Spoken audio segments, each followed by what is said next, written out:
ఇది కారణాలు తెలియకుండా చనిపోతా ఉన్నారంటే మన చాలా మంది మన జనసేనకు సంబంధించిన వాళ్ళు ఇది రీసెర్చ్ చేస్తే నీళ్లలో సెల్స్ ఫ్లోరైడ్ మెగ్నీషియం అనే తెలిసింది. రాష్ట్రమంతా ఒకటే దందా. ఎక్కడైతే కష్టాలు ఉన్నాయో, ఎక్కడైతే కిడ్నీ వ్యాధులు దారుణంగా పెరిగిపోయినాయి, ఇది రావాలంటే వైద్యం చాలా కీలకమైంది.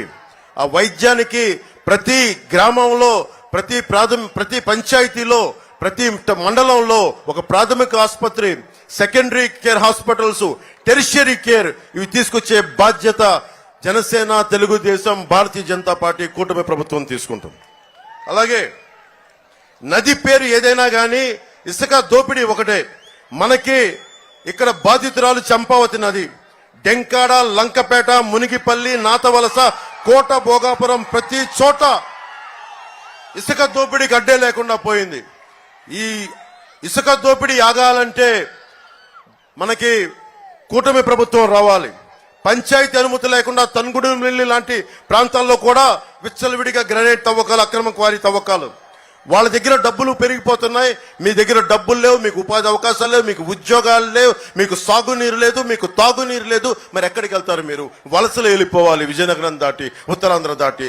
మీ వలసలు ఆగాలి అంటే కూటమి ప్రభుత్వం రావాలి. జగన్ మాట్లాడితే చిన్న గులకరాయి పెట్టుకొని దానికి పెద్ద ప్లాస్టర్ ఎంచుకున్నాడు,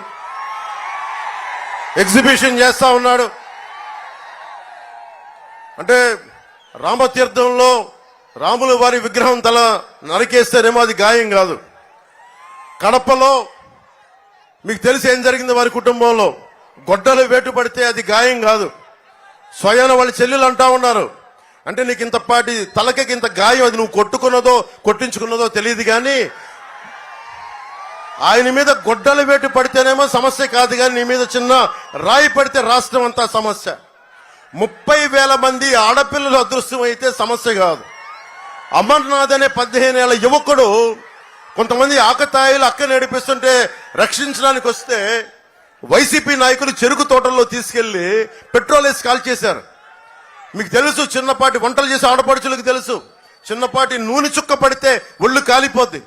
అలాంటిది 15 ఏళ్ల బిడ్డ, 15 ఏళ్ల అమర్నాథ్ తీసుకెళ్లి చెరుకు తోటల్లో వైసీపీ నాయకులు కాల్ చేస్తే అది రాష్ట్రానికి గాయం అయినట్టు కాదంట.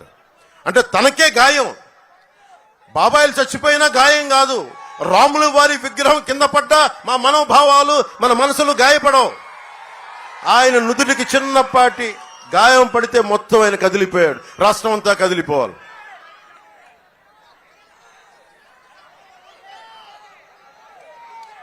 అలాగే ముఖ్యంగా బీసీ, ఎస్సీ, ఎస్టీ సమాజాలకి చంద్రబాబు గారు చెప్పారు, మేము కూడా దాన్ని ఉద్ఘాటిస్తున్నాం. ఏదైతే సబ్ ప్లాన్ ఫండ్స్ ఉన్నాయో అవి ఎక్కడికి దారి మళ్లించకుండా దేనికైతే నిర్దేశింపబడ్డాయో వాటికే ఖర్చు చేస్తాం.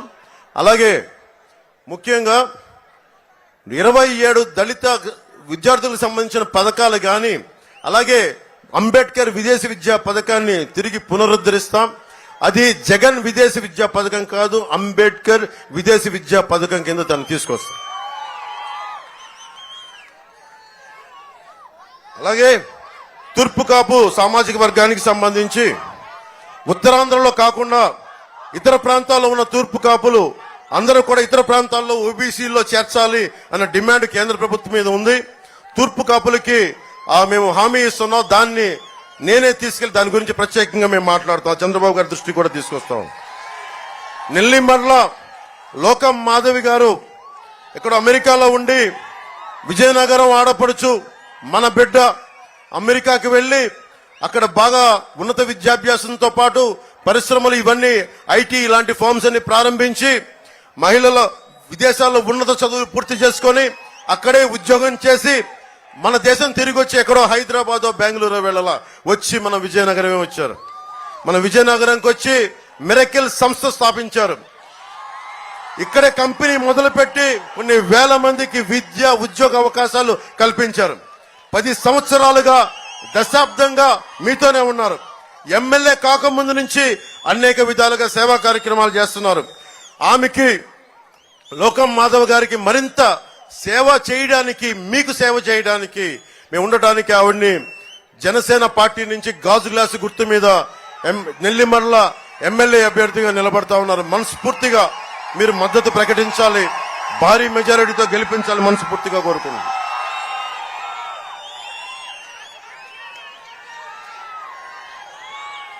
ముఖ్యంగా విజయనగరం మన నెల్లిమర్ల నియోజకవర్గంలో ఈ పరిశ్రమల కాలుష్యం ఎక్కువైపోయింది, ఫార్మాస్యూటికల్స్. ఆ కాలుష్యం దానివల్ల మీకు కిడ్నీ వ్యాధులు కానీ ఆడబిడ్డలకి గర్భం కూడా రాలేని పరిస్థితులు. దీనికి ప్రత్యేకించి కాలుష్య నియంత్రణ మండలిని బలోపేతం చేస్తాం. అలాంటి వ్యర్థాలని శుద్ధి చేయకుండా భూమిలో కానీ బయటికి వదిలినా వాళ్ళ మీద బలమైన చర్య